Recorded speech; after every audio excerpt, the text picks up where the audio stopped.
Jack really hated slow-walking people with a passion. Even when he was on Earth, every time he had to go down a narrow path or pavement, a good 40% of the time there would be someone in front of him walking in the same direction that was slow as hell. And when he'd try and get around them, they were usually walking right in the middle of the path, without a care in the world, preventing him from being able to politely overtake without shoving them. Even asking them to move would be seen as rude, so more often than not, he had to lag behind until a suitable gap presented itself, ignoring whatever stare he would get in return. Here it was worse. His companions kept up a good pace. Scifi was only slightly shorter than he was, and easily matched his firm strides, and Chio floated alongside them, happy that they had taken a slight detour to go to the Lister Tea Garden to refresh themselves on their way to Zale's home district. Speaking of the gecko, even they were able to keep up with Jack's strides, despite only barely coming up to his waist, though he made sure he wasn't tiring the group out. No, the bottleneck the group had found themselves in had mostly been backed up as far as they could see, and they had been here a while. So, squaw cow isn't actually my individual species, Zell told Jack, who would try to make conversation and get to know their new housemate a bit better. It's actually Quells, but we never really identify along those lines. My race was one of several in our cradle world to come together with other similar intelligent species in the name of planetary peace and unity, and it is all of us that are squaw ka. We are so bound together that it is almost unthinkable to consider myself anything but a squaw ka. My people could probably learn something from the squaw ka then, though I'd be naive to think humans would actually do that. Jack smiled softly. We're not even separate species, but the best I could probably hope for is continued NATO supremacy and for Russia and China to decline. Otherwise we're set up for a third world war. Sounds horrible, Zell shivered. What's the problem with this Russia and China that stops you from making peace with them and uniting as one people? We hate them and they hate us, Jack shrugged. They have mostly oppressive regimes, and many of the people that would speak up against them have either left the country or been punished in some way, often with death. The people that are left either actively support the regime or don't give a shit. Assassinating the enemy leaders would be the most optimal action to take, Chio reasoned. Why has your NATO not tried that? I'll tell you about Fidel Castro later, Jack grinned, as there was finally some movement up ahead, as the crowd of people started walking again.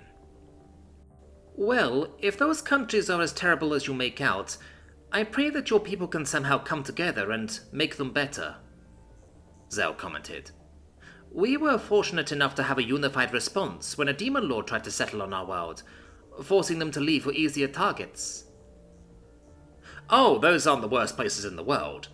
Just the ones that are powerful enough to pose a global threat, Jack pointed out. There's North Korea, there's Africa, not to mention the Middle East. That's the really crazy place you told me about the other day, right? Scifi asked curiously. The place with the monsters? No, that was Australia. Jack recalled their late-night conversation a few days ago. And not necessarily monsters, just some dangerous animals and insects that aren't usually a threat, if you know to leave them in peace.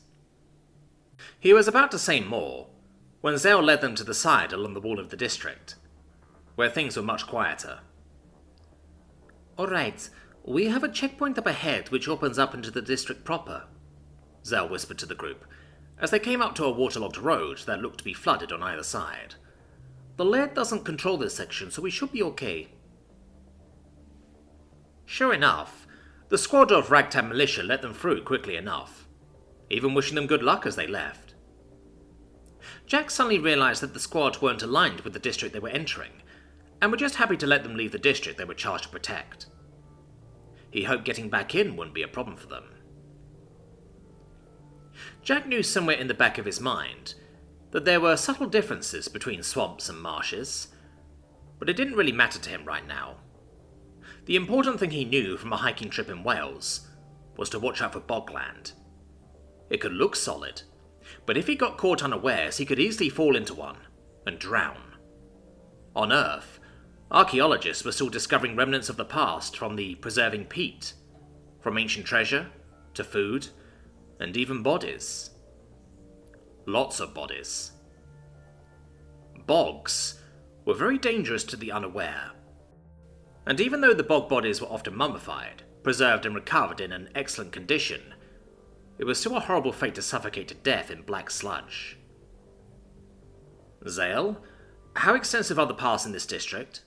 Jack asked nervously, as one of the cobblestones under his feet wobbled slightly. Very, Zale replied, with an equally nervous smile, though we can use a boat or a raft further on if we need to. There are several that have been abandoned over the years, so we can just take one. All right, Jack sighed, happy that the terrain wouldn't be as dangerous as he thought. I'm going to call Nika and let her know we're here. She wants to be patched in case she and Vanya can help from their end. Bit much, don't you think? Scifi pointed out. Maybe, Jack conceded, but we promised and it can't hurt. Besides, I think she really wants to get Vanya involved somehow. You all saw how she was. Indeed, the tuna had looked completely broken when she woke up this morning, slumping down on the sofa next to Jack without a word. Well, with hot food and company, it appeared that things were getting slowly better. As one tiny moment at a time, Jack could see Vanya begin to open up. But there was still a long way to go. At least Vanya was calm when they explained what their plans were to help Zale out, and she was happy to stay at home with Nika and keep an eye on Dante, who Chio had floated downstairs to lay curled up on the sofa. His condition hadn't really changed much and he hadn't woken up, but he hadn't gotten any worse either. Nika would let them know if things got worse, but even if they hadn't, Jack would insist they find a vet to take care of them, since even Alora wasn't sure what was wrong. Scifi had to help him with the comlink, but eventually, he was able to call Nika and report in. Hey Nika, just letting you know we've arrived. You took a little longer than expected. We were getting worried. Nika sighed with relief. What happened? Massive crowds moving about the last few districts we've come through, Scifi added. Don't know why. It's the panic. The news mentioned that there were hordes of people stocking up on supplies and fleeing their homes. They heard the voice of Vanya quietly speak up. The area you are in is close to one of the areas that got hit hardest by the Killer Clown's attack. Sowing chaos, Jack noted, remembering the Killer Clown's insane message to the entire city. That is what he usually does. By this point I would expect him to move his operations to another part of the ring, now that everyone is acting this way. Though we are in one of the largest cities on Hive Station Bastila, there are many others, and it would not surprise me if he targeted one of them and allowed the population here to let their terror do his work for him. Yeah, I really hope he fucks off for a while, Scifi agreed. But this shitstorm isn't going to be doing us any favours.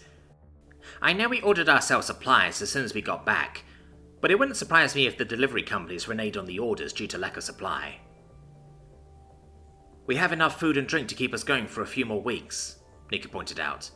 But you're right, Scifi. I'll talk to Alora. Or maybe if you're able to, you can bring some stuff back. At least the company fixing the hot tub have come out and said they'll bump our slot forward to tomorrow, so we can have that as our rest day.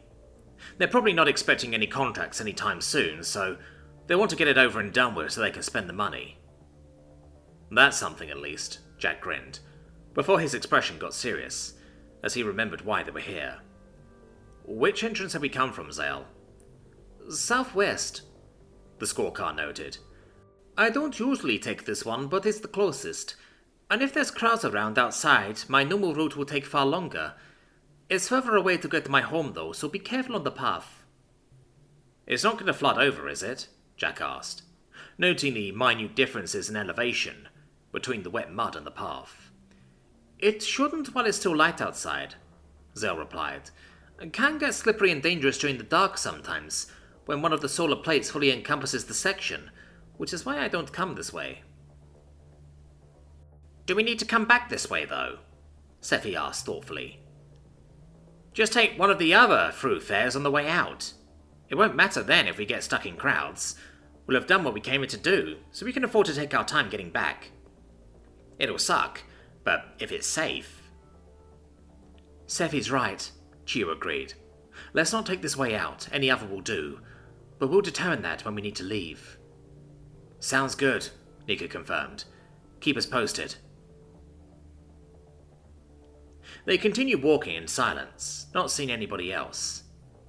Jack's paranoia levels were through the roof, but Zhao confirmed it was simply a long path and that the area was just huge. Apparently, according to the Gecko, locals theorized that the wetland was once several districts. However, some kind of fault had occurred that flooded the area, with the district walls either eroded away or sunk over time. Jack questioned the logic in his mind, but he had to admit to himself that he knew very little, and that his experience within the Gloom Pass demonstrated that the mysterious construction of Higher Station Basilar was inherently flawed. Don't worry too much about the fog, Zell finally spoke up, after they had been walking for about 10 more minutes, as their range of vision started to become more hazy the further they moved ahead. It never gets too overwhelming around the inhabited areas unless you move too far away, and I can promise it isn't the heralding of horrible monsters or anything supernatural, though I'll admit it's a bit spooky. I have a solution for that, Jack grinned, as he pulled out his special shades he got from the Pallet Pit run and put them on, where the settings automatically adjusted themselves to give him perfect vision. Scifi, it may be a good idea to release your drones now, assuming we aren't too far away from our destination, Chio reasoned, looking to Zell to confirm. Even with a small amount of fog, it will still make it impossible to spot them flying above us. We are not too far from the inhabited zone, Zell confirmed. I live further away past this territory, but I would prefer us to pass without notice until I am able to get to our home. Nika, you still there? Scifi called into the open comm. It took a few moments, but the Kizan eventually replied.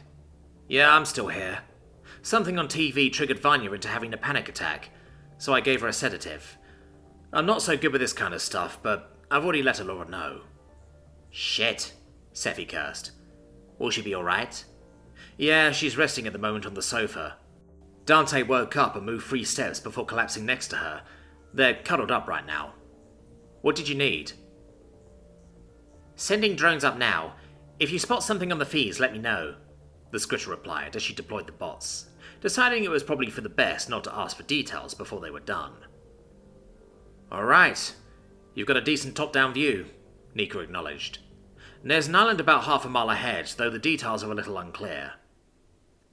Thanks, Nika, Jack replied as he looked to the others, fitting the plasma rifle on his sling before pushing it back. Alright, I guess I'll lead and you stay close behind me. Agreed, Chio quickly answered, knowing she was more effective in the back line. We'll speak up if we detect anything. Again, in silence, they pushed forward. Jack noticed the water level getting dangerously close to the level of the path the closer they got to the island, so as a precaution he told everyone to link hands, in case anyone slipped, before finally they reached the island which sloped upward, leading to a small hamlet of abandoned-looking shacks. Once Chio confirmed there was nobody around, Jack was able to relax and ask Zale where to go next, after allowing the group to have a short break. Ah, the squawk-car muttered as they checked the bridge. What's Zale? Jack asked, as he moved to join them, while Scifi and Chio began quickly searching the abandoned shacks for useful loot. The bridge has been destroyed, they told him in a panic as they pointed. Sure enough, the stone arch ahead of them had crumbled into a heap, with jagged boulders sinking into the mud. Ah, crap. Destroyed is the right word. This rock looks like it was blown up with something, Jack mumbled as he knelt down to look. Probably recent too. This shorn rock looks clean. I had heard the laird threatened to blow up bridges to stop people leaving without his permission, but I didn't think he would actually do such a thing, Zell whispered back as they peered over the edge of the bridge. Seeing the other side, Jack knew they weren't jumping that distance through the fog. As an Olgar, his species are naturally paranoid and protective, but I've never seen it this bad. We're going to have to improvise, Jack told them, remaining calm. Let's see what the others have found and let them know what's up. There shouldn't be a problem. Unfortunately, the laird did a thorough job. My Earth Spirit is too weak to repair the bridge, if that was your idea. Zhao nervously pointed out. It wasn't, but good to know. Jack shrugged. Honestly, I don't know much about what you can do outside of what I saw this morning, so in hindsight I probably should have asked. What are you thinking? Zale asked curiously, as Jack slid back down the slope to take a look. Unless the other side of the island is more watery, we're not taking a boat if there's even one around, and building a raft will probably take too long, Jack shrugged. However, the distance isn't too far, and the job is partially done, thanks to the rocks down there. If we get materials from the shacks over there, I was thinking we can make a new bridge. Won't that be dangerous? Zale asked. A little, Jack admitted, but mostly for me. Scifi can fly enough to stay light on her feet. Chio can levitate, and you're small enough that it shouldn't be an issue for you. For me, however, I'll need to be careful. But on the plus side, if the lair thinks this path is no longer usable, it means they're less likely to be looking our way. What's going on? Scifi asked, as she and Chio casually joined them. Shacks are being ransacked, nothing of value. They blew up the bridge, Jack informed them. We're going to make another. Are you sure about this? Chio asked Jack nervously, after she quickly placed the platforms according to Jack's specifications. Sturdy enough, with as wide a surface area as possible, leading up to the rocks in the middle, which the Alifi had already tentatively stood on to test the sturdiness of the bridge. Yeah. Scifi and Rail, go one at a time but make it quick, Jack warned, as he picked up a lengthy stick that he was preparing to use to aid his own crossing, but also to help fish one of the others out if he needed to. Alright, Scifi muttered, as she dexterously moved across, using her wings to lighten the load, with Zhao following behind once the Skritter had made it to the rocks. Jack could see the platform sink under the strain of both, and remembering Scifi's approximate weight when he once boosted her up to a vent during the Oracle run, he wasn't too confident they could hold him for long. He remembered watching a Japanese game show when he was younger that involved contestants running across small platforms across a lake, with some of the platforms being false. Though it wasn't a perfect match for what was in front of him, he still knew the strategy that usually worked. Hyping himself up as he moved back for a run-up, Jack sprinted along the solid ground, barely noticing when he crossed the platforms, leaping to the next one before it could fully sink. Slapping against the solid rocks with a smacking sound, Jack waited for several moments in silence to make sure nothing bad had heard him, before he got up and looked to the others. That looked like it hurt, Jack, Chio commented with worry. Are you okay? I'm good, Jack shrugged after a moment. His injuries from the previous night were still sore, and flared up for a moment, but he was okay. Let's do the other side, but make sure we have enough for a full bridge in case we need to get back. What will we expect to find on the other side, Zale? A few homes, a bodega, and a local steamed river food place called the Mudfish, they confirmed. I have seen the militia sometimes go there, but not often. This island is very out of the way, and if they've destroyed the bridge leading out of the area, then it's less likely we'll encounter the militia, Jack finished. Alright, we'll risk getting closer and try to find out what's been going on from one of the businesses. If they've blown up a bridge, God knows what else they'll have done. The gumbo they make at the Mudfish is very good, Zhao commented. And I've spoken to the family that runs it before. They should be happy to talk to us if we get a bite to eat. We probably shouldn't be chowing down when we should be alert, Jack cautioned. We just need to ask some questions, then leave. It might be a good idea to build up some rapport by buying some quick food, Scifi queried. Even if Zhao vouches for these people, just going in and asking questions might be seen as rude and set them against us. If we go in as polite customers and casually ask in a way that doesn't make them suspicious, then it's more likely they'll answer truthfully. Good idea, Scifi, and I agree, Chio added. If the laird is resorting to extreme measures to keep residents here, then people will be too afraid to talk. If we butter them up, then we can finesse some answers out of them. Alright, Jack conceded. but we'll be careful and take a look first. Let's go. The others skipped along the remaining platforms as deftly as they had before, but Jack lost his footing and stacked it towards the end, not having the momentum or space to build up speed from the fallen rocks. He quietly cursed as both of his feet plunged deep in the mud, but was close to the bank of the other side and grunted as he pulled himself out and shook off as much of the sludge as he could. "Ew," Scifi commented, as she took in Jack's appearance. "Oh, come off it," Jack irritably sighed, though he allowed a slight smile. "This isn't the messiest you've seen me." "True," Geo shrugged. "Shall we keep moving?" The fog cleared slightly as the cluster of homes came into view, with a blinking neon sign in the distance reading Mudfish. "It's very quiet," Zale observed. "Usually we'd be able to hear people moving around or talking, but this is very unusual for this time. The islands ahead are very close to one another, but it looks like nobody is around, when normally children would be playing and adults would still be moving about." "Something's off then," Jack nodded. "Scifi, Chio, see anything?" "Nothing on the drones," Scifi confirmed. "Place is deserted." "I detect a few life forms within the buildings," Chio replied, after several moments of concentration. "Auras show fear." "But no militia nearby either," Jack reasoned. "Let's quickly check the mudfish first. Stay quiet, stay frosty." They kept low as they carefully continued forward to the settlement, making sure their corners were covered. Seeing that they were close to the mudfish and the lights were on, Jack suggested Zhao go first as a familiar face, which they did, gently testing the door to find it unlocked. "Da! Someone's here!" a child's voice called out, in a way that gave Jack the impression that they did that quite often, as Zhao quickly waved them in. "Ah, greetings, Keen," a man's voice called out from the back, as soft footsteps could be heard, before a frog-like creature hopped onto the counter in front of them, before giving the group a curious gaze. "You are not the militia I've seen before. Are you new recruits? Ah, I remember you. I was not aware you had joined the Laird's forces," the man cautiously asked.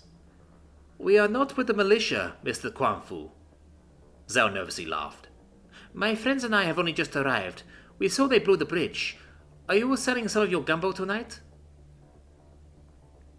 Mr. Quanfu visibly sighed with relief on hearing they were not with the militia, and then quickly peered around them to make sure nobody was around to see. "Friends, you shouldn't be here. The Laird declared a lockdown a few hours ago, and he seems to think there's going to be a takeover attempt tonight. It's not safe. He blew up the bridge in his paranoia and we can't leave our homes. What are you even doing outside?" "We came here to help Zhao move out, since they told us it might not be safe," Jack spoke up, causing the small frogman to turn around to look at him.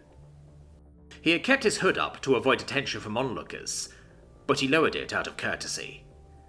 I see now that might have been a bit of an understatement. "I don't blame you for making the attempt," Mr. Quanfu agreed.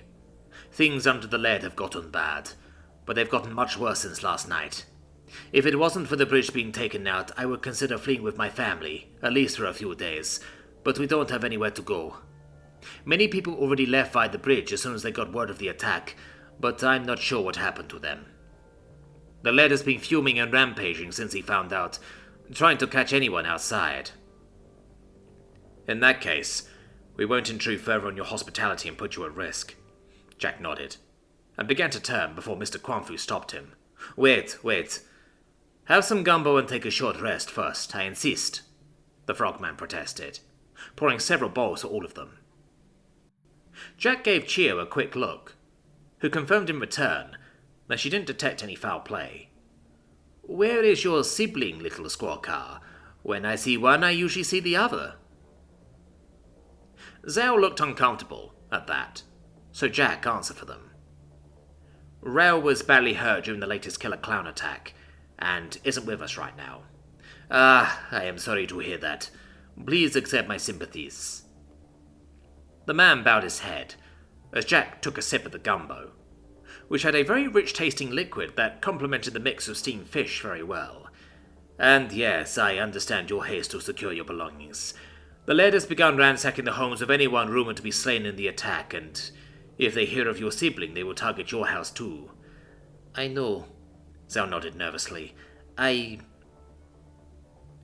Before Zhao could continue, they heard a loud crackling sound, immediately followed by a booming voice echoing from outside. It wasn't too close to their location, but it was still loud and defined enough to cut through the eerie silence of the misty village, and Jack could see both Zale and Mr. Quanfu recoil in worry. What are you doing in my swamp?